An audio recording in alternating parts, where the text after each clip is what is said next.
The most expensive gift you can give someone is your time. Most valuable gift also your time because it is never come back. Please don't waste your time. Once it is gone, it is lost. Invest your time wisely and it will yield positive results. നമസ്തേ, നമ്മുടെ പുതിയൊരു training വീഡിയോയിലേക്ക് ഏവർക്കും സ്വാഗതം. ഞാൻ എന്നെ പരിചയപ്പെടുത്താം. എൻ്റെ പേര് കബീർ ദാസ്, സ്വദേശം തിരുവനന്തപുരം ജില്ലയുടെ ആറ്റിങ്ങലാണ്. അപ്പോൾ ഇന്ന് നമ്മൾ ഡിസ്കസ് ചെയ്യുന്ന വിഷയം ടൈം മാനേജ്മെൻറ്റ്. നിങ്ങൾ ഇതിനു മുമ്പും ഒരുപാട് ടൈം മാനേജ്മെൻറ്റ് ട്രെയിനിങ്ങുകൾ അറ്റൻഡ് ചെയ്തിട്ടുണ്ടാവാം, അതുപോലെ തന്നെ ഇതുപോലുള്ള വീഡിയോകളും കണ്ടിട്ടുണ്ടാകാം. എന്നാൽ അതിൽ നിന്നെല്ലാം വ്യത്യസ്തമായി പ്രായോഗികമായും പ്രാവർത്തികമായും എങ്ങനെ സമയത്തെ നമ്മുടെ പരിധിയിലാക്കാം, നമുക്കെങ്ങനെ സമയത്തെ പ്രയോജനപ്പെടുത്താം എന്ന് ഈ വീഡിയോയിൽ നിങ്ങൾക്ക് മനസ്സിലാക്കി തരാനാണ് ഞാൻ ശ്രമിക്കുന്നത്. ഈ ടൈം മാനേജ്മെൻറ്റ് ട്രെയിനിങ് കൊണ്ട് അല്ലെങ്കിൽ ഈ സമയ ക്രമീകരണം പഠിക്കുന്നത് കൊണ്ട് നമുക്കുണ്ടാകുന്ന ഗുണങ്ങൾ വളരെയേറെയാണ്. നമ്മളുടെ പ്രവർത്തനത്തിലുണ്ടാകുന്ന പ്രൊഡക്ടിവിറ്റി ഇമ്പ്രൂവ് ചെയ്യുക മാത്രമല്ല, നമുക്ക് നല്ല ഒരു വർക്ക് ലൈഫ് ബാലൻസ് ഉണ്ടാകാനും ഈ സമയ ക്രമീകരണം അഥവാ ഈ ടൈം മാനേജ്മെൻറ്റ് കൊണ്ട് നമുക്ക് സാധ്യമാകുമെന്നുള്ളതാണ്. നമ്മുടെ ബിസിനസ് ജീവിതത്തിലായാലും വിദ്യാഭ്യാസ മേഖലയിലായാലും ഏത് മേഖലയിലായാലും അതിൻ്റെ അഡ്വാൻസ്മെൻറ്റിന് നമ്മുടെ ഈ സമയ ക്രമീകരണം അല്ലെങ്കിൽ സമയപരിപാലനം നമുക്ക് ഒരുപാട് സഹായം ചെയ്യും. മാത്രവുമല്ല, ടൈം മാനേജ് ചെയ്യുന്നവർക്ക് സ്ട്രെസ്സ് കുറവായിരിക്കും. അവർക്കൊരു സ്ട്രെസ്സും ഉണ്ടാകാറില്ല. പല ആൾക്കാർക്കും ഒന്നിനും സമയം കിട്ടുന്നില്ല എന്ന രീതിയിൽ ഭയങ്കര സ്ട്രെസ് അനുഭവിക്കുന്നതായി കണ്ടിട്ടുണ്ട്. ഇതിനെല്ലാത്തിനും തന്നെ ഈ ടൈം മാനേജ്മെൻറ്റ് പഠിക്കുന്നത് ഒരുപാട് ഗുണം ചെയ്യും. നിങ്ങൾക്കെല്ലാം അറിയാം, നമ്മൾ ചെയ്യുന്ന ഓരോ ട്രെയിനിങ്ങുകളും പോയിൻ്റ് ബൈ പോയിൻ്റുകളായി വളരെ ലളിതവും സുതാര്യവുമായ രീതിയിലാണ് ട്രെയിനിങ്ങുകളെല്ലാം നടത്തി വരുന്നത്. അപ്പോൾ ഇന്നത്തെ നമ്മുടെ വിഷയം ഈ ടൈം മാനേജ്മെൻറ്റും വെറും 6 പോയിൻ്റുകളായിട്ടാണ് നമ്മളിത് ഡിസ്കസ് ചെയ്യുന്നത്. അതിൻ്റെ ഒന്നാമത്തെ പോയിൻ്റ് പ്രിപ്പറേഷൻ എന്നുള്ളതാണ്. ഏത് കാര്യത്തിനും കൃത്യമായ പ്രിപ്പറേഷൻ ആവശ്യമായി വരും. നമ്മുടെ രണ്ടാമത്തെ പോയിൻ്റ് പ്രിയോറിറ്റൈസേഷനാണ്. എങ്ങനെ നമുക്ക് കാര്യങ്ങളെ പ്രിയോറിറ്റൈസ് ചെയ്യാം എന്നതിനെക്കുറിച്ചാണ് നമ്മൾ രണ്ടാമത് ഡിസ്കസ് ചെയ്യുന്നത്. നമ്മുടെ മൂന്നാമത്തെ പോയിൻ്റ് ഓർഗനൈസേഷനാണ്. എങ്ങനെ ഓരോരോ കാര്യങ്ങളെ ചിട്ടപ്പെടുത്തി ഓരോരോ പ്രവൃത്തികളെ ഓർഗനൈസ് ചെയ്യാം എന്നതിനെക്കുറിച്ചായിരിക്കും നമ്മൾ മൂന്നാമത് ഡിസ്കസ് ചെയ്യുന്നത്. നാലാമത് നമുക്ക് എല്ലാവർക്കും ഉള്ളൊരു ദുസ്വഭാവമാണ് പ്രൊക്രാസ്റ്റിനേഷൻ. അതിനെക്കുറിച്ച് നമ്മൾ സംസാരിക്കും. 5 one task at a time. ഒരു സമയത്ത് ഒന്നിലധികം പ്രവൃത്തി ചെയ്യുന്ന ഒരു സ്വഭാവമുണ്ട്, അതിനെക്കുറിച്ച് ഡിസ്കസ് ചെയ്യും. 6 ടു മെനി ഇൻവോൾവ്മെൻറ്റ്സ്. ഒന്നിലധികം ഇൻവോൾവ്മെൻറ്റുകൾ ഉണ്ടാകുന്നത്. ഇത്ര 6 പോയിന്റുകളായാണ് നമ്മൾ ഇന്ന് ഈ സബ്ജക്റ്റിനെ ഡിസ്കസ് ചെയ്യുന്നത്. അപ്പോൾ ആദ്യത്തെ പോയിന്റിലേക്ക് കടക്കാം. ഞാൻ പറഞ്ഞു, ഒന്നാമത്തെ പോയിന്റ് നമ്മുടെ പ്രിപ്പറേഷനാണ്. ഞാൻ എപ്പോഴും സാധാരണ ട്രെയിനിങ്ങിലൊക്കെ പറയാറുണ്ട്, എന്തെങ്കിലും ഒരു കാര്യം ചെയ്യണമെങ്കിൽ അതിൻ്റെ പ്രിപ്പറേഷന് വേണ്ടി നമ്മൾ 10 മിനിറ്റ് മാറ്റിവെക്കുകയാണെങ്കിൽ അതിൻ്റെ എക്സിക്യൂഷൻ ഭാഗത്ത് നമുക്ക് മണിക്കൂറുകൾ ലാഭിക്കാൻ കഴിയും. അതുകൊണ്ട് എന്ത് കാര്യം ചെയ്യുന്നതിനും ഒരു പ്ലാനിങ് അതിന് അത്യാവശ്യമായിട്ടുണ്ട്. അപ്പോൾ നമ്മുടെ ഇന്നത്തെ ടൈം മാനേജ്മെൻറ്റ് ചെയ്യുന്നതിന് നിങ്ങൾ ഇന്ന് തീരുമാനിക്കുകയാണ്, ഇന്ന് മുതൽ ഞാൻ എൻ്റെ സമയ ക്രമീകരണം ഒന്ന് പഠിച്ചു നോക്കാം, അല്ലെങ്കിൽ സമയത്തെ ഒന്ന് ചിട്ടപ്പെടുത്താം. എനിക്കും പലപ്പോഴും സമയം തികയാറില്ല, അതുകൊണ്ട് ഞാനൊന്ന് ചെയ്യാമെന്ന് നിങ്ങൾ തീരുമാനിക്കുന്നുവെങ്കിൽ ആദ്യമായി വേണ്ട ചില പ്രിപ്പറേഷനുകളുണ്ട്. അതിലൊന്നാമതായി അറിയേണ്ടത് നമ്മുടെ സമയം എവിടെയാണ് നമ്മൾ കൂടുതലായി വേസ്റ്റാക്കി കളയുന്നതെന്നാണ്. അത് ആദ്യം മനസ്സിലാക്കുക.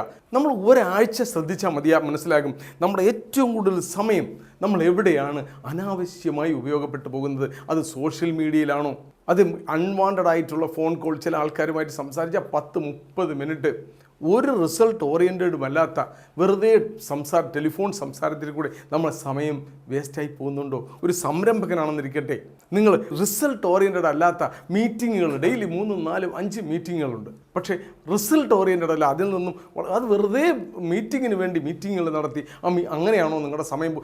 ഇതൊന്ന് ആദ്യം മനസ്സിലാക്കിയെടുക്കാൻ നിങ്ങൾ ശ്രമിക്കണം. രണ്ടാമതായി പ്രിപ്പറേഷനിൽ ഞാൻ പറയുന്നത് മാക്സിമം ടൂൾസ് ഉപയോഗിക്കുക എന്നുള്ളതാണ്. ടൂൾസ് എന്ന് പറയുമ്പോഴത്തേക്ക് നമ്മൾ ഒരുപാട് ടെക്നോളജി അഡ്വാൻസ് ആയ കാലത്തൂടെയാണ് നമ്മൾ കടന്നു പോകുന്നത്.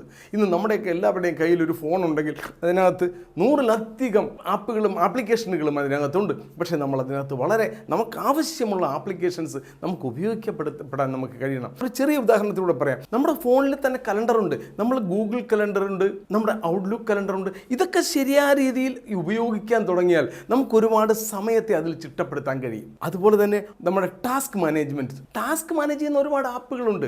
ഈ കലണ്ടറിലുണ്ട്. അതുപോലെ തന്നെ ടാസ്ക് മാനേജ് ചെയ്യുന്ന ഒരുപാട് ആപ്ലിക്കേഷൻസ് നമുക്ക് അവൈലബിൾ ആണ്. അത് നമ്മൾ ഉപയോഗിച്ച് തുടങ്ങുമ്പോൾ നമുക്ക് ഒരുപാട് സമയം അതിൽ കൂടെ ക്രമീകരിക്കാൻ നമുക്ക് കഴിയും. അതുപോലെ തന്നെ എവർ നോട്ട്, ഒൺ നോട്ട് പോലെയുള്ള നോട്ട് ആപ്പുകളുണ്ട്. അത് നമുക്ക് എന്തെങ്കിലും ഒരു കാര്യം ഓർമ്മ വരുമ്പോൾ അപ്പോൾ തന്നെ നമുക്ക് നോട്ട് അതിൽ ചെയ്യാൻ പറ്റും. ഇത്തരം ടെക്നോളജികൾ നമ്മൾ ഉപയോഗിച്ച് തുടങ്ങുമ്പോൾ നമ്മളെ കുറേ അധികം സമയം നമുക്ക് ക്രമീകരിക്കാൻ പറ്റും. നിങ്ങളൊരു ഓണ്ടർപ്രണർ, ഞാൻ നേരത്തെ പറഞ്ഞു, ഒരു ബിസിനസ് ഓണറാണ് അല്ലെങ്കിൽ ഒരു ഓണ്ടർപ്രണറാണ്, അങ്ങനെയൊക്കെയുള്ള ആൾക്കാരാണ്, നിങ്ങൾ വളരെയധികം ബിസി ആയിട്ട് ഒരുപാട് കാര്യങ്ങൾ ഇൻവോൾവ് ചെയ്യുന്ന ആളാണെങ്കിൽ കുറേ കാര്യങ്ങളൊക്കെ നമുക്ക് ഓട്ടോമേഷൻ ചെയ്യാൻ കഴിയും. നിങ്ങൾക്ക് ഓരോ ദിവസത്തെയും റിപ്പോർട്ടുകൾ നോക്കുന്നതിന് വേണ്ടി നിങ്ങൾ ഒരുപാട് സമയം ചിലവഴിക്കുന്നു. നിങ്ങൾ അതിനെല്ലാം നമുക്ക് സോഫ്റ്റ്വെയറുകളുണ്ട്. അതിനെ സോഫ്റ്റ്വെയറുകളിലേക്ക് കണക്ട് ചെയ്ത് കഴിഞ്ഞാൽ അതിൻ്റെ ഒറിജിനൽ നമുക്ക് വേണ്ടുന്ന റിപ്പോർട്ടുകൾ മാത്രം നമ്മുടെ അടുത്തേക്ക് വരികയും നമ്മൾ ഒരുപാട് സമയം അവിടെ ലാഭിക്കാനും കഴിയും. അതുകൊണ്ട് നമ്മൾ പ്രിപ്പറേഷൻ്റെ ഭാഗത്ത് പോകുമ്പോൾ ഇങ്ങനെയുള്ള ടെക്നോളജിയും ടൂൾസും ഉപയോഗപ്പെടുത്താൻ നമ്മൾക്ക് തയ്യാറാവണം. അതോടൊപ്പം തന്നെ ഞാൻ പറയുന്ന മറ്റൊരു കാര്യമാണ്, നമുക്ക് കൃത്യമായ ഒരു ഗോൾ, ഒരു സ്മാർട്ട് ഗോൾ നമുക്കുണ്ടാകണം. ഒരു സ്പെസിഫിക് ആയിട്ടുള്ള, ഒരു മെഷറബിൾ ആയിട്ടുള്ള, ഒരു അച്ചീവബിൾ ആയിട്ടുള്ള, റിയലിസ്റ്റിക്കായ, ടൈം ബൗണ്ടായ ഗോൾ നമ്മൾ സെറ്റ് ചെയ്തിരുന്നാൽ നമുക്ക് ലക്ഷ്യബോധമുണ്ടായിരിക്കും. ആ ഗോളിലെത്താൻ വേണ്ടി നമുക്ക് പ്രയത്നിക്കാൻ കഴിയും.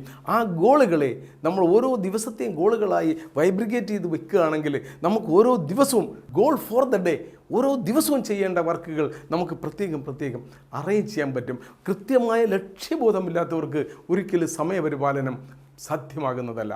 അതുകൊണ്ട് കൃത്യമായ ലക്ഷ്യം, കൃത്യമായ ഗോൾ, ഇതെല്ലാം നമ്മുടെ പ്ലാനിങ്ങിൽ നമ്മൾ ചെയ്തു വെക്കേണ്ടതാണ്. ഇത്തരം പ്ലാനിങ്ങിൽ ഉണ്ടെങ്കിൽ നമ്മുടെ ടൈം മാനേജ്മെൻറ്റ് വളരെ കൃത്യമായി നമുക്ക് ടൈം മാനേജ് ചെയ്യാൻ പറ്റും. നമ്മുടെ രണ്ടാമത്തെ പോയിൻ്റാണ് prioritisation. Prioritisation the fundamental technique of time management എന്നാണ് പറയുന്നത്. ഇഫക്റ്റീവ് ടൈം മാനേജ്മെൻറ്റിൻ്റെ ഏറ്റവും ഫണ്ടമെൻ്റൽ ആയിട്ടുള്ള കാര്യമാണ് പ്രിയോറിറ്റൈസേഷൻ. ഓരോ കാര്യങ്ങളും നമുക്ക് ആദ്യം ചെയ്യേണ്ട കാര്യങ്ങൾ, അതിൻ്റെ ഇമ്പോർട്ടൻസ്, അതനുസരിച്ച് നമുക്ക് കാര്യങ്ങളെ പ്രിയോറിറ്റൈസ് ചെയ്യാൻ കഴിയണം. അതിന് ഇന്ന് ഒരുപാട് മെട്രിക്സുകളുണ്ട്. സ്റ്റീഫൻ കോവേയുടെ ടൈം മാനേജ്മെൻറ്റ് മെട്രിക്സ് ഉണ്ട്, ഇസ്നോവർ മെട്രിക്സ് ഉണ്ട്, അതുകൊണ്ട് ABCD മെത്തേഡ് എന്ന് പറയുന്ന ഒരു മെത്തേഡ്സ് ഉണ്ട്, മോസ്കോ മെത്തേഡ് എന്ന് പറഞ്ഞ് മറ്റൊരു മെത്തേഡുണ്ട്, must have, should have, could have, won't have. അതായത് എല്ലാത്തിനും പറയുന്നത്, ഈ മെട്രിക്സുകളൊക്കെ പറയുമ്പോൾ അതിനെല്ലാത്തിൻ്റെയും മൂലാധാരം എന്ന് പറയുന്നത് മാറ്ററിൻ്റെ അർജൻസി എത്രയാണ്, അത് അർജൻ്റ് ആണോ, അതിൻ്റെ ഇമ്പോർട്ടൻസ് എത്രയാണ്, അത് ഇമ്പോർട്ടൻ്റ് ആണോ എന്നാണ്. ഉദാഹരണത്തിന് ഞാനിവിടെ നിങ്ങൾക്ക് ഈ മെട്രിക്സ് ഒന്ന് കാണിച്ചു തരാം. ഇത് സ്റ്റീഫൻ കോവേ മെട്രിക്സും അതുപോലെ തന്നെ ഇസ്നോവർ മെട്രിക്സും സെയിം തന്നെയാണ്. അതിൻ്റെ എങ്ങനെയാണെന്ന് വെച്ച് കഴിഞ്ഞാൽ ഇതിനകത്ത് അർജൻ്റ് എന്നൊരു കോളമുണ്ട്, ഒരു ഇമ്പോർട്ടൻ്റ് കോളമുണ്ട്. ഏത് കാര്യമാണോ മോസ്റ്റ് ഇമ്പോർട്ടൻ്റ് ആയിട്ടുള്ളത്, അത് മോസ്റ്റ് അർജൻ്റ് ആയിട്ടുള്ളത്, അത് നമ്മുടെ കോളം നമ്പർ 1 A വരും. ആ കാര്യം നമുക്ക് മസ്റ്റായിട്ടും ഇന്ന് തന്നെ ഡു ഇറ്റ് ഇമ്മീഡിയറ്റ്ലി, ഇപ്പം തന്നെ നമുക്ക് ചെയ്യേണ്ടതായിട്ടാണ്. രണ്ടാമതൊരു കൂട്ടമുണ്ട്, ഇമ്പോർട്ടൻ്റ് ആണ് ബട്ട് നോട്ട് അർജൻറ്റ്. അത്ര വലിയ അർജൻ്റ് അല്ല, പക്ഷേ അത് ഇമ്പോർട്ടൻ്റ് ആണ്. അതിനെ നമുക്ക് ഷെഡ്യൂൾ ചെയ്ത് വയ്ക്കാൻ പറയും. അത് B കോളത്തിൽ വരുന്നതാണ്. അത് നമുക്ക് വേറൊരു ദിവസത്തേക്ക് അല്ലെങ്കിൽ അത് നാളെ ചെയ്യാം എന്ന രീതിയിൽ ഷെഡ്യൂൾ ചെയ്യാൻ പറ്റും. മൂന്നാമതൊരു കൂട്ടമുണ്ട്, എന്നാൽ അത് അർജൻ്റാണ് ബട്ട് അത്ര ഇമ്പോർട്ടൻ്റ് ഉള്ള കാര്യമല്ല. അത് നമുക്ക് മറ്റൊരാളെ ഡെലിഗേറ്റ് ചെയ്യാൻ പറ്റും, വേറൊരു വ്യക്തിയെ കൊണ്ട് അത് ചെയ്യിക്കാൻ പറ്റും. ഇനിയൊരു കൂട്ടമുണ്ട്, നോട്ട് ഇമ്പോർട്ടൻ്റ് എന്നാൽ നോട്ട് അർജൻറ്റ്. അത് D കോളത്തിൽ വരുന്ന ഇമ്പോർട്ടൻറ്റുമല്ല, നമ്മളെ എന്നാൽ അർജൻറ്റുമല്ല. അത്തരം കാര്യങ്ങളെ നോ പറയാൻ നമുക്കാകണം. അങ്ങനെയുള്ള കാര്യങ്ങൾ ഒഴിവാക്കാൻ നമ്മൾ തയ്യാറാകണം. ഇതാണ് ഇത്തരം മെട്രിക്കുകളെ ഉപയോഗിച്ച് എങ്ങനെ കാര്യങ്ങളെ കുറേ കൂടി വേഗതയിൽ നമുക്ക് ടൈം മാനേജ് ചെയ്യാം എന്നതിനെക്കുറിച്ചാണ്. ഒരു പക്ഷേങ്കിൽ നിങ്ങൾക്ക് ചിലപ്പോൾ ഈ മെട്രിക്സ് തരത്തിലൊന്നും തിരിക്കാൻ കഴിഞ്ഞില്ല എങ്കിലും നമുക്ക് വളരെ അർജൻ്റായിട്ടുള്ള, വളരെ ഇമ്പോർട്ടൻ്റ് ആയിട്ടുള്ള കാര്യം നമ്മൾ ആദ്യം തന്നെ ചെയ്യേണ്ടതായിട്ടുണ്ട്. പക്ഷേ ഈ മെട്രിക്സ് പ്രകാരം നിങ്ങളുടെ ജോലികളെ തരംതിരിക്കാൻ തുടങ്ങിയാൽ പിന്നെ മെട്രിക്സ് ഒന്നും വരച്ചെഴുതണമെന്നൊന്നുമില്ല. ഓട്ടോമാറ്റിക് നിങ്ങൾക്ക് മനസ്സിലാവും ഈ കാര്യം എനിക്ക് ഇമ്പോർട്ടൻ്റ് ആണോ, ഇത് അർജൻ്റ് ആണോ, ഇത് ഇമ്പോർട്ടൻ്റ് അല്ല എന്നാൽ അർജൻ്റ് ആണ്, അല്ല ഇത് അർജൻ്റ് അല്ല എന്നാൽ ഇമ്പോർട്ടൻ്റ് ആണ്. അത് നമുക്ക് അപ്പോൾ തന്നെ മനസ്സിലാകുകയും അതനുസരിച്ച് നമുക്ക് അത് ഷെഡ്യൂൾ ചെയ്യണമെങ്കിൽ ഷെഡ്യൂൾ ചെയ്യാം, നോ പറയേണ്ടതാണെങ്കിൽ നോ പറയാം, ഇന്ന് ചെയ്യേണ്ടതാണെങ്കിൽ ഇന്ന് ചെയ്യാം. അപ്പോൾ അത്തരത്തിൽ ഈ മെട്രിക്സുകൾ ഉപയോഗിക്കുന്ന ഒരു ശീലം നിങ്ങൾ ഉണ്ടാക്കിയെടുക്കുകയാണെങ്കിൽ നിങ്ങൾക്ക് വളരെ പെട്ടെന്ന് നല്ലൊരു ടൈം മാനേജ്മെൻറ്റ് നിങ്ങൾ കൈപ്പിടിയിൽ ഒതുങ്ങും എന്നാണ് നിങ്ങളോടുകൂടി പറയാവുന്നത്. ഇനി മൂന്നാമത്തെ ഒരു പോയിൻ്റ് ഉണ്ട്, ടൈം ബ്ലോക്കിംഗ് എന്നാണ് പറയുന്നത്. ഒരു തരത്തിലുള്ള കാര്യങ്ങൾ ചെയ്യുന്നതിന് ഒരു ടൈം ബ്ലോക്ക് നിങ്ങൾ ഉണ്ടാക്കുക. ഏറ്റവും വലിയ ഉപയോഗം വലിയ ബിസിനസ്സൊക്കെ നടത്തുന്ന നിങ്ങൾ നല്ലൊരു കമ്പനി ഒരു മാനേജർ ലെവലിലൊക്കെ ജോലി ചെയ്യുന്ന ആളാണ്. നിങ്ങൾ എല്ലാ ദിവസവും നിങ്ങൾ 9 മണിക്കാണ് ഓഫീസിൽ വരുന്നത്. 9 മണി മുതൽ 10 മണി വരെ നമ്മുടെ സബോർഡിനേറ്റ്സുമായിട്ടുള്ള മീറ്റിങ്ങുകളായിരിക്കണം. നിങ്ങളൊരു ഓണ്ടർപ്രണർ ആണെന്നിരിക്കട്ടെ, നിങ്ങളുടെ സ്റ്റാഫിന് നിങ്ങളെ മീറ്റ് ചെയ്യേണ്ട സമയം 9 മണി മുതൽ 10 മണി വരെ. അപ്പോൾ ഇന്നലെയുള്ള റിപ്പോർട്ടുകൾ ആർക്കെങ്കിലും ചെക്ക് സൈൻ ചെയ്യാനുണ്ട്, എന്ത് കാര്യമുണ്ടെങ്കിലും എല്ലാ സ്റ്റാഫും 9 മണി തൊട്ട് 10 മണി വരെ നിങ്ങളുടെ റൂമിൽ വരികയും ആ കാര്യങ്ങളെല്ലാം ചെയ്യുകയും ചെയ്യും. അങ്ങനെ ചെയ്താൽ പിന്നെ ഉള്ള സമയത്ത് നിങ്ങൾ ക്ലയൻറ്റ് മീറ്റിങ്ങിലോ മറ്റെന്തെങ്കിലും ബിസിനസ് ഡെവലപ്മെൻറ്റിൻ്റെ കാര്യങ്ങൾ നിങ്ങൾ ചെയ്യുമ്പോഴോ നിങ്ങളുടെ സ്റ്റാഫ് ഇടയ്ക്കിടയ്ക്ക് വന്ന് ഡിസ്റ്റർബ് ചെയ്യത്തില്ല. പല ആൾക്കാരും ചെയ്യുന്ന തെറ്റാണ്. ഇങ്ങനെ ഒരു ടൈം ബ്ലോക്കിംഗ് ചെയ്യാറില്ല. നമ്മളൊരു ക്ലയൻറ്റ് മീറ്റിങ്ങിലോ അല്ലെങ്കിൽ നമ്മൾ എന്തെങ്കിലും ബിസിനസ് ഗ്രോത്തുമായി ചിന്തിക്കുന്ന നിങ്ങളുടെ ഡെവലപ്മെൻറ്റിനെ കുറിച്ച് ചിന്തിച്ചുകൊണ്ടിരിക്കുന്ന സമയത്തോ നിങ്ങൾ അതിൻ്റെ പ്ലാനിങ് ചെയ്യുന്ന സമയത്തോ സ്റ്റാഫ് ഓടിക്കൊണ്ടുവരും, സാറേ ഒരു ഒപ്പിടണം, ഇതെന്തിനാ, ഇതെപ്പോൾ കൊടുക്കേണ്ടതാ, എന്താണ്. അവിടെ നമ്മൾ 5-10 മിനിറ്റ് അങ്ങനെ വേസ്റ്റ് ആവും. അത് കഴിയുമ്പോൾ നമ്മുടെ ചെയ്തുകൊണ്ടിരുന്ന വർക്കിൽ നിന്ന് നമ്മുടെ കോൺസെൻട്രേഷൻ മാറിപ്പോകും. അപ്പോൾ അതിന് വേണ്ടി ഒരു time block daily staff meeting രാവിലെ സാർ വന്ന് ഓഫീസിലെത്തിക്കഴിഞ്ഞാൽ 9 തൊട്ട് 10 വരെ എല്ലാ സ്റ്റാഫിനും ആർക്ക് വേണമെങ്കിലും MD നേരിട്ട് കാണാം, സൈൻ ചെയ്യിക്കണം, എന്തെങ്കിലും സംസാരിക്കാനുണ്ട്, റിപ്പോർട്ടിനെ കുറിച്ച് പറയണം, എല്ലാത്തിൻ്റെയും സമയം 10 മണി മുതൽ 11 വരെ വിസിറ്റേഴ്സ് ടൈം. വേറെ ആരെങ്കിലും സാറിനെ കാണുമെന്ന് പറഞ്ഞാൽ റിസപ്ഷനിൽ വിളിക്കുമ്പോൾ തന്നെ പറയും 10 തൊട്ട് 11 മണിക്കുള്ള സമയത്ത് അപ്പോയിൻമെൻറ്റ് കൊടുക്കും. അപ്പോൾ നമ്മുടെ ജോലികളിലിടയിൽ ആ ഒരു ഡിസ്റ്റർബൻസ് ഉണ്ടാവില്ല. അപ്പോൾ ഇതാണ് പറഞ്ഞു വന്നത്, നിങ്ങൾക്ക് നല്ല സമയപരിപാലനം ടൈം മാനേജ്മെൻറ്റ് നിങ്ങൾക്ക് ചെയ്യണമെന്നുണ്ടെങ്കിൽ നിങ്ങൾക്ക് ടൈം ബ്ലോക്കിംഗ് നിങ്ങൾ നന്നായി പഠിച്ചിരിക്കണം.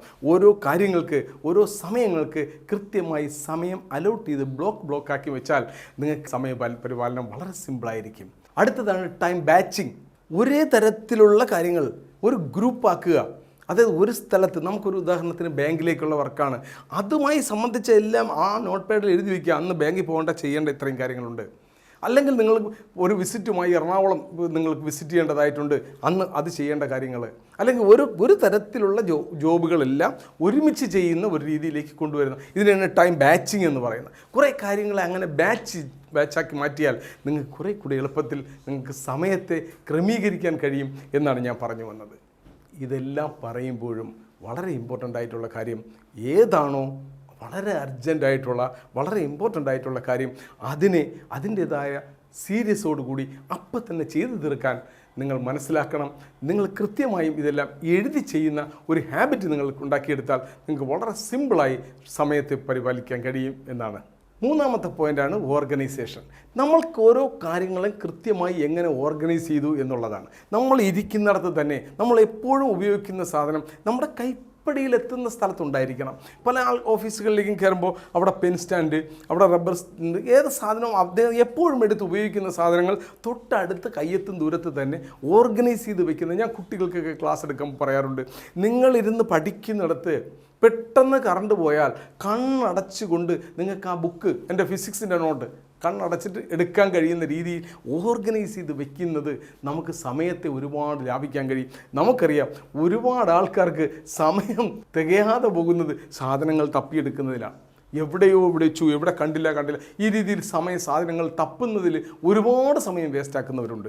കൃത്യമായ പ്ലാനിങ് ഉണ്ടെങ്കിൽ ഓരോ സാധനങ്ങളും അതാത് സ്ഥാനങ്ങളിൽ നമ്മൾ വെച്ച് കഴിഞ്ഞാൽ അത് നമുക്ക് പെട്ടെന്ന് എടുക്കാൻ കഴിയുന്ന സാധനങ്ങൾ പെട്ടെന്ന് എടുക്കത്തക്ക സ്ഥലത്ത് നമ്മൾ പരിപാലിച്ച് വെച്ച് കഴിഞ്ഞാൽ അങ്ങനെ ഓർഗനൈസ് ചെയ്ത് വെക്കുന്ന ഒരു ശീലം നിങ്ങൾ ഉണ്ടാക്കിയെടുത്താൽ നിങ്ങൾക്ക് ഒരുപാട് സമയം ലാഭിക്കാൻ കഴിയും. രണ്ടാമത്താണ് ഡിക്ലറ്ററിങ്. ആവശ്യമില്ലാത്ത സാധനങ്ങളെ കളയുന്നത് നമുക്കൊരു ശീലമേ അല്ല. ഉദാഹരണത്തിന് എൻ്റെ വീഡിയോ കാണുന്ന നിങ്ങളുടെ മുമ്പ് ഇരിക്കുന്ന പെൻ സ്റ്റാൻഡിലേക്ക് നോക്കൂ. ഒരു 5 എണ്ണം എഴുതിയ തെളിയാത്ത പേന കാണും. ഒരെണ്ണം എടുക്കും, ഒപ്പിടാനായിട്ട് നോക്കും, 2 വര വരയ്ക്കും, തെളിയുന്നില്ല, കളയും. രണ്ടാമത്തെ എടുക്കും, വരയ്ക്കും. നിങ്ങൾ പല സെക്കൻഡ് ഒരു ഒപ്പിടുന്നതിന് വേണ്ടി നിങ്ങൾ 5 സെക്കൻഡ് വേസ്റ്റ് ആക്കിയെങ്കിൽ ഇത്തരം 5 സെക്കൻഡുകൾ ചേരുന്നതാണ് മിനിറ്റ് എന്നും ഇങ്ങനെയുള്ള മിനിറ്റുകളാണ് നമ്മുടെ മണിക്കൂറുകൾ നമ്മൾ നഷ്ടപ്പെടുത്തുന്നത് മനസ്സിലാക്കുക. ആവശ്യമില്ല ഉപയോഗമില്ലാത്ത സാധനങ്ങൾ അവിടെ നിന്ന് ഒഴിവാക്കുന്ന ഒരു ശീലം കൂടി ഉണ്ടാക്കിയെടുക്കണം. വേണ്ടാത്തതൊക്കെ സൂക്ഷിച്ചു വെക്കുന്ന ശീലം അത് നമ്മളെ സമയത്തെ കൊല്ലുന്നതാണ്. ഇതിനോടൊപ്പം പറയുന്ന മറ്റൊരു കാര്യം, യൂസ് സിസ്റ്റംസ് ആൻഡ് ടൂൾസ്. നമുക്ക് ഉപയോഗിക്കാൻ പറ്റുന്ന ടൂൾസുകൾ, സിസ്റ്റമുകൾ അതാക്കുക. അലമാര വേണോ, അതൊരു ചെറിയ അലമാര, ഒരു ഷെൽഫ് വേണോ, അത് ഇത്തരം കാര്യങ്ങൾ വെക്കുന്ന ഒരു പ്രത്യേക ഷെൽഫിലാണെങ്കിൽ അത്ര ഒരു ഷെൽഫ് നമ്മൾ കളക്ട് ചെയ്ത് വെച്ച് കഴിഞ്ഞാൽ എല്ലാ സാധനങ്ങളും അവിടെ സിസ്റ്റമാറ്റിക്കായിട്ട് വെക്കാൻ പറ്റും. ഒരു പക്ഷേ എൻ്റെ ഈ വീഡിയോ കാണുന്ന ഒരു ഹൗസ് വൈഫ് ആണെങ്കിൽ നിങ്ങൾ കൃത്യമായി പാലിക്കേണ്ട 2-3 കാര്യങ്ങളുണ്ട്. പല ആൾക്കാർ തെറ്റായി ചെയ്യുന്നതാണ്. 20 രൂപ കൊടുക്കുമ്പോൾ ഒരു കൊച്ചു ഫയൽ കിട്ടും. നിങ്ങളുടെ വീട്ടിൽ 5 മെമ്പർമാരെന്നുണ്ടെങ്കിട്ടെ 5 പേരുടെയും പേരിൽ ഓരോ ഫയൽ എടുത്ത് വെച്ച് കഴിഞ്ഞാൽ ഓരോരുത്തരെയും മെഡിക്കൽ ഡോക്യുമെൻ്റ് അവരവരുടെ ഫയലിലിടാൻ പറ്റും. ഇപ്പോൾ തന്നെ പെട്ടെന്ന് വീട്ടിലൊരു കുട്ടിയുണ്ട്, അതിനെയും കൊണ്ട് ഹോസ്പിറ്റലിൽ പോകണം. ഇതിന് മുമ്പ് എപ്പോഴെങ്കിലും ഹോസ്പിറ്റലിൽ പോയ ഒരു തുണ്ട്, ഹോസ്പിറ്റലിൻ്റെ ഒരു പേപ്പർ പോലും സമയത്ത് അരമണിക്കൂർ തപ്പിയാലും അത് സമയത്ത് ആ പേപ്പർ കിട്ടാറില്ല. അതുപോലെ തന്നെ നമുക്കെല്ലാവർക്കും വീടും താമസ സ്ഥലങ്ങളും ഒക്കെ ഉണ്ട്. അതിൻ്റെ കരമടച്ച രസീതായാലും അതിൻ്റെ ടാക്സ് റെസിപ്റ്റുകളായാലും ഇതെല്ലാം സമയത്ത് ഒരു ആവശ്യം വരുമ്പോൾ ആൾക്കാർ തപ്പുന്നത് കാണാം. അയ്യോ ഇതെവിടെ വെച്ചിരുന്നു കണ്ടില്ല. അതിനെല്ലാം ഒരു ഫയലാക്കി കഴിഞ്ഞാൽ കൃത്യമായി നമുക്ക് ആ സ്ഥലത്ത് തന്നെ അത് ഉണ്ടാവും. ഈ അങ്ങനെയുള്ള തപ്പൽ, ഈ സാധനങ്ങളെ കണ്ടുപിടിക്കാനുള്ള തിരയൽ, ഇത് നമുക്ക് ഒരുപാട് സമയം വേസ്റ്റ് ആക്കുന്നതാണ്. ഇത്തരം യൂസ് ചെയ്യാൻ പറ്റുന്ന ബിന്നുകൾ, ഫോൾഡറുകൾ ഇതെല്ലാം ഉപയോഗിക്കാൻ നമ്മൾ ശീലിക്കണം. പക്ഷേ ഇതെല്ലാം പറയുമ്പോഴും ഒരു കാര്യം ശ്രദ്ധിക്കണം, നമ്മൾ എത്ര ടൈം മാനേജ്മെൻറ്റ് പഠിച്ചാലും ഇതിനൊരു കൺസിസ്റ്റൻസി ഇല്ല എങ്കിൽ നടക്കത്തില്ല. ഒരു ദിവസം ചെയ്തു വയ്ക്കും, പിന്നെ അതിലോട്ട് തിരിഞ്ഞു നോക്കത്തില്ല. ഒരു ഹാബിറ്റ് ഉണ്ടാക്കണം. എടുക്കുന്ന സാധനം തിരിച്ച് അവിടെ തന്നെ വെക്കുന്ന ഒരു ഹാബിറ്റ് നമ്മൾ വളർത്തിയെടുക്കണം. മാത്രവുമല്ല, നമ്മൾ നമ്മുടേതായ സൗകര്യാനുസരണം ഈ പറഞ്ഞതുപോലെ തന്നെ എനിക്ക് സമയാസമയങ്ങളിൽ അതിനെ അപ്ഡേറ്റ് ചെയ്യാനും നമ്മൾ ചെയ്യണം. ഈ പ്രിയോറിറ്റൈസ് ചെയ്ത് വെച്ചിരിക്കുന്ന സാധനങ്ങൾ ഇവിടെ ഇപ്പം നമുക്ക് ഉപയോഗമില്ലാത്തതാണെങ്കിൽ അതിനെ മാറ്റി ഉപയോഗമുള്ള സാധനങ്ങളെ അവിടെ കറക്റ്റ് ചെയ്ത് ഓരോ സമയവും അത് മെയിൻറ്റെയിൻ ചെയ്യുന്നൊരു ഹാബിറ്റും കൂടി ഉണ്ടെങ്കിൽ മാത്രമേ അത് കണ്ടിന്യൂസ് പ്രോസസ്സായിട്ട് കൊണ്ടുപോകാൻ പറ്റത്തുള്ളൂ. ഇനി സമയം കിട്ടാത്ത മറ്റൊരു കാര്യമാണ് പ്രൊക്രാസ്റ്റിനേഷൻ. നമുക്ക് എല്ലാവർക്കും ഉള്ളൊരു പ്രശ്നമാണ് മാറ്റിവെക്കൽ. ഇത് പിന്നൊരിക്കൽ ചെയ്യാം. സർവേ നടത്തിയപ്പോൾ 65% കുട്ടികളും പ്രൊക്രാസ്റ്റിനേഷൻ ഒരു വലിയ വിഷയമാണ് എന്ന് സമ്മതിച്ചതാണ്.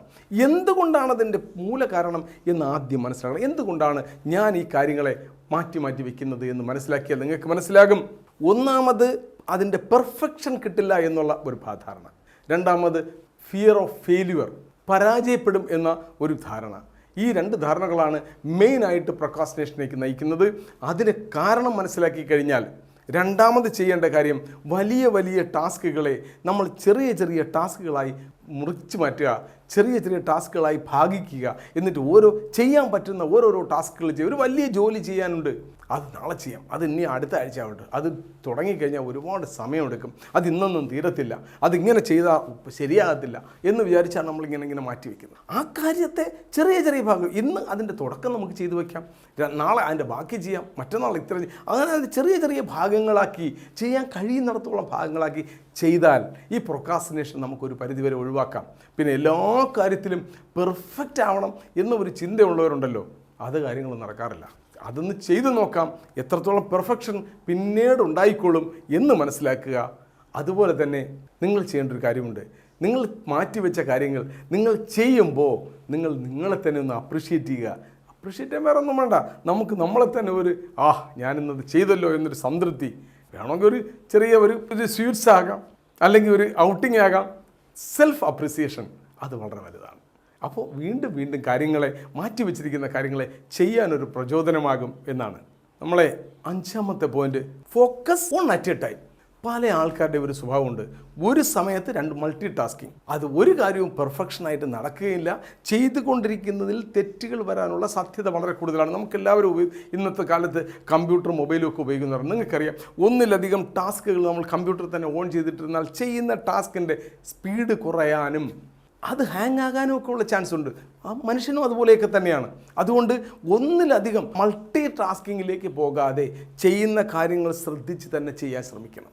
ഞാൻ ചിലപ്പോഴൊക്കെ കുട്ടികളുടെ ട്രെയിനിങ്ങിൽ പറയുന്ന ഒരേ ഒരു കാര്യമാണ്, നിങ്ങൾക്ക് ജീവിതത്തിൽ സക്സസ് ആവണമെങ്കിൽ ഓൺലി വൺ കാര്യം, ചെയ്യുന്ന ഒരു കാര്യത്തെ മാത്രം ശ്രദ്ധിച്ചാൽ മതി.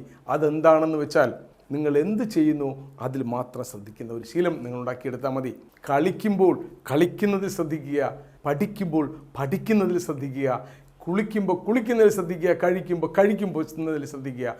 ചെയ്യുന്ന കാര്യത്തിൽ മാത്രം കോൺസെൻട്രേറ്റ് ചെയ്യാൻ കഴിഞ്ഞാൽ നിങ്ങൾക്ക് ജീവിതത്തിൽ സക്സസ് നിങ്ങൾ ആരും പുറകോട്ട് വലിക്കാൻ കഴിയില്ല എന്ന് കുട്ടികളുടെ അടുത്ത് പറയുന്നത് പോലെ ഞാൻ ഈ ട്രെയിനിങ്ങിൽ ഞാൻ നിങ്ങളുടെ അടുത്ത് പറയുകയാണ്. ഒന്നിലധികം കാര്യങ്ങൾ ഇൻവോൾവ് ചെയ്യുന്നൊരു ഹാബിറ്റ് നമുക്ക് എല്ലാവർക്കും ഉണ്ട്. ഒരു കാര്യവും എൻജോയ് ചെയ്ത് ചെയ്യാൻ നമുക്ക് ഇന്നത്തെ കാലത്ത് ആകുന്നില്ല. ഈ സ്പീഡായ കാലത്ത് എന്തിനോ വേണ്ടി ഓടിക്കൊണ്ടിരിക്കുന്നതാണ്. ആഹാരം കഴിക്കുമ്പോൾ പോലും ആ ആഹാരത്തിന് രുചിയോടെ കഴിക്കാൻ നമുക്കിന്ന് കഴിയുന്നില്ല. ആഹാരം കഴിക്കുമ്പോൾ നമുക്ക് അതിന് ശേഷം ചെയ്യാനുള്ള കാര്യത്തെക്കുറിച്ചാണ് നമ്മുടെ മനസ്സിലെല്ലാം ചിന്ത. അത് ഒഴിവാക്കി നമ്മൾ ചെയ്യുന്ന കാര്യത്തിൽ മാത്രം കോൺസെൻട്രേറ്റ് ചെയ്ത് ഒറ്റ കാര്യം ചെയ്താൽ തെറ്റുകൾ ഉണ്ടാകാനുള്ള സാധ്യത വളരെ കുറവായിരിക്കും. ആ കാര്യം ചെയ്യുന്ന കാര്യത്തിൻ്റെ പെർഫെക്ഷനും വളരെ വലുതായിരിക്കും. അതുകൊണ്ട് ഒരുപാട് കാര്യങ്ങളിൽ ഒരുമിച്ച് ഇൻവോൾവ് ആകാതെ ചെയ്യുന്ന കാര്യങ്ങൾ മാത്രം ശ്രദ്ധിക്കുന്ന ഒരു ശീലം ഉണ്ടാക്കിയെടുത്താൽ അതും സമയത്തെ ലാഭിക്കാൻ നിങ്ങൾക്ക് ഒരുപാട് സഹായിക്കും. ഇനി എൻ്റെ അവസാനത്തെ പോയിന്റ്, ടു മെനി ഇൻവോൾവ്മെൻറ്റ്സ്. ചില ആൾക്കാർക്കൊരു സ്വഭാവമുണ്ട്, ആരെന്ത് പറയുന്നത് ശരി ഞാൻ ചെയ്തോളാം, ചെയ്യൂ ഇല്ല, ആരെടുത്ത് നോ പറയത്തില്ല. സാറേ അതെങ്ങനെയാണ് സാറേ ആ പുള്ളിയുടെ അടുത്ത് നോ പറയുന്നത്, ഞാൻ ചെയ്യാമെന്ന് പറഞ്ഞിട്ടുണ്ട്, സമയത്ത് ചെയ്യൂ, അത് ചെയ്യത്തില്ല, ചെയ്യാൻ കഴിയില്ല. നോ പറയേണ്ടടുത്ത് നോ പറയാൻ നമുക്കാകണം. മാത്രവുമല്ല, ആവശ്യമില്ലാത്ത കാര്യങ്ങൾ, നമ്മളെ ഗോളുമായി അലൈൻ ചെയ്യാത്ത എല്ലാ കാര്യങ്ങളും, നമുക്ക് ഒരു ജീവിത ലക്ഷ്യമുണ്ട്, നമുക്കൊരു ടാർഗറ്റുണ്ട്, നമുക്കൊരു ഗോളുണ്ട്, നമ്മുടെ ഗോളുമായി അലൈൻ ചെയ്യാത്ത കാര്യങ്ങളെ നോ വളരെ പൊളൈറ്റ്ലി ആയി നോ പറയാനുള്ളൊരു എബിലിറ്റി നിങ്ങൾ കാത്തു സൂക്ഷിക്കണം. നോ പറയേണ്ടടുത്ത് നോ പറയുക തന്നെ വേണം. അങ്ങനെ കൂടി ചെയ്താൽ ഒരുപാട് ഇൻവോൾവ്മെൻറ്റുകളിൽ നിന്നും നിങ്ങൾക്ക് ഒഴിവാകാനും നിങ്ങൾക്ക് സമയത്തെ കൃത്യമായി പരിപാലിക്കാനും കഴിയും. ഇതെല്ലാം പറയുമ്പോഴും സമയാസമയങ്ങളിൽ നിങ്ങളുടെ സമയപരിപാലനം അത് റിവ്യൂ ചെയ്യുകയും ഈ കഴിഞ്ഞ ഒരു മാസം കൊണ്ട് എനിക്ക് എന്തെല്ലാം ഒഴിവാക്കാൻ പറ്റി, എന്തെല്ലാം കാര്യങ്ങൾ എനിക്ക് ചിട്ടയായി ചെയ്യാൻ പറ്റിയെന്ന് മനസ്സിലാക്കുകയും അതനുസരിച്ച് സ്വന്തമായി അഡ്ജസ്റ്റ് ചെയ്യാനും നമ്മൾ തയ്യാറാകണം. ഒരു കാര്യം ഓർമ്മിക്കുക, ലോകത്ത് 80% സക്സസ് ആയിട്ടുള്ള ആൾക്കാരും കൃത്യമായി ടൈം മാനേജ്മെൻറ്റ് ചെയ്തിട്ടുള്ളവരാണ്, സമയപരിപാലനം വ്യക്തമായി ഉപയോഗിച്ചിട്ടുള്ളവരാണ് സക്സസ് ആയിട്ടുള്ളതിൽ 80% ആൾക്കാരും എന്നുള്ള കാര്യം മനസ്സിലാക്കിക്കൊള്ളുക. എൻ്റെ ഈ വീഡിയോ അവസാനം വരെ കണ്ടതിന് ഒരുപാട് നന്ദിയുണ്ട്. നിങ്ങൾ ഇതുവരെയും എൻ്റെ ചാനൽ സബ്സ്ക്രൈബ് ചെയ്തിട്ടില്ല എങ്കിൽ ഇന്ന് തന്നെ സബ്സ്ക്രൈബ് ചെയ്യുക. ഈ ചാനൽ ഇഷ്ടപ്പെട്ടെങ്കിൽ നിങ്ങളുടെ സുഹൃത്തുക്കൾക്കും മറ്റുള്ളവർക്ക് ഷെയർ ചെയ്യാനും മറക്കരുത്. അതുപോലെ തന്നെ നിങ്ങളുടെ വിലയേറിയ അഭിപ്രായങ്ങൾ ഇതിൽ കമൻ്റായി രേഖപ്പെടുത്താനും മറക്കരുത്. ടൈം മാനേജ്മെൻറ്റ് ഒരു വ്യക്തിയുടെ ജീവിതത്തെ ആസൂത്രണം ചെയ്യുകയും നിയന്ത്രിക്കുകയും ചെയ്യുന്ന ഒരു പ്രക്രിയയാണ്. ഈ വീഡിയോയിലൂടെ കുറഞ്ഞ സമയം കൊണ്ട് കൂടുതൽ കാര്യങ്ങൾ ചെയ്തു തീർക്കാനും അതുപോലെ തന്നെ സമ്മർദ്ദങ്ങളൊന്നുമില്ലാതെ നിങ്ങൾക്ക് ലക്ഷ്യങ്ങൾ നേടിയെടുക്കാനും കഴിയട്ടെ എന്ന് ആശംസിച്ചുകൊണ്ട് ഈ വീഡിയോ മാക്സിമം ആളുകളിലേക്ക് ഷെയർ ചെയ്യാൻ നിങ്ങളോട് അഭ്യർത്ഥിച്ചുകൊണ്ടും വീഡിയോ നിർത്തുന്നു. ജയ് ഹിന്ദ്.